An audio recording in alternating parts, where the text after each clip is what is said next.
வணக்கம். ஆகாஷ்வாணி புதுச்சேரி செய்திச் சுருக்கம் வாசிப்பவர் ஆதவன். குடியரசு துணைத் தலைவர் திரு சி.பி. ராதாகிருஷ்ணன் இன்று முதல் 2 நாள் அரசுமுறை பயணமாக ஜம்மு காஷ்மீர் செல்கிறார். இந்த பயணத்தின் போது நாளை ஸ்ரீநகரில் உள்ள காஷ்மீர் பல்கலைக்கழகத்தின் பட்டமளிப்பு விழாவில் சிறப்பு விருந்தினராக அவர் கலந்து கொள்கிறார். இன்று இஸ்ரேல் செல்லும் பிரதமர் திரு நரேந்திர மோடி இஸ்ரேலிய பாராளுமன்றத்தில் உரையாற்ற உள்ளார் என்றும் தொடர்ந்து அங்குள்ள இந்திய வம்சாவளியினருடன் அவர் கலந்துரையாடுவார் என்றும் இஸ்ரேலுக்கான இந்திய தூதர் திரு ஜே.பி. சிங் தெரிவித்துள்ளார். இஸ்ரேல் நாடாளுமன்றத்தில் உரையாற்றும் முதல் இந்திய தலைவர் திரு நரேந்திர மோடி என்பது குறிப்பிடத்தக்கது.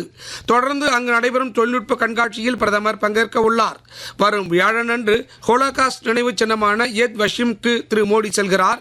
பின்னர் பிரதமர் திரு நரேந்திர மோடி இஸ்ரேல் அதிபர் திரு ஈசாக் ஹெர்ட்சோக்கை சந்தித்து இருதரப்பு பேச்சுவார்த்தையும் நடத்துகிறார்.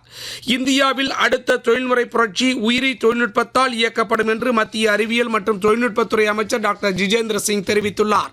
புதுடெல்லியில் நேற்று நடைபெற்ற உயிரி தொழில்நுட்பத்துறையின் 40வது நிறுவன தின கொண்டாட்டங்களில் உரையாற்றிய அவர் 2047ஆம் ஆண்டிற்குள் $1 டிரில்லியன் உயிரி பொருளாதாரத்தை உருவாக்கும் நோக்கில் இந்தியா நகர்ந்து வருவதாக கூறினார். பிரதமர் திரு நரேந்திர மோடி மார்ச் 1ஆம் தேதி புதுச்சேரி லாஸ்பேட்டை மைதானத்தில் நடைபெறும் அரசு விழாவில் கலந்து கொள்கிறார்.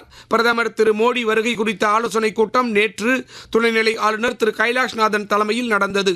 கூட்டத்தில் புதுச்சேரி முதலமைச்சர் திரு ரங்கசாமி, சட்டப்பேரவைத் தலைவர் திரு செல்வம், அமைச்சர்கள் திரு லட்சுமி நாராயணன், பாஜக மேலிட பொறுப்பாளர் திரு நிர்மல்குமார் சுரானா, பாஜக மாநில தலைவர் திரு ராமலிங்கம், சட்டமன்ற உறுப்பினர் திரு கல்யாண சுந்தரம், தலைமைச் செயலர் திரு சரத் சௌஹான் உள்ளிட்ட பல்வேறு அரசு துறை அதிகாரிகள் கலந்து கொண்டனர். புதுச்சேரி கோர்க்காடு துணை மின் நிலையத்திலிருந்து செல்லும் மின்பாதையில் பராமரிப்பு பணிகள் மேற்கொள்ள இருப்பதால் இன்று காலை 10 மணி முதல் மாலை 4 மணி வரை உருவையாறு, மங்களம் உள்ளிட்ட பகுதிகளில் மின் தடை ஏற்படும் என மின்துறை அறிவித்துள்ளது. இத்துடன் இந்த செய்திச் சுருக்கம் நிறைவு பெறுகிறது.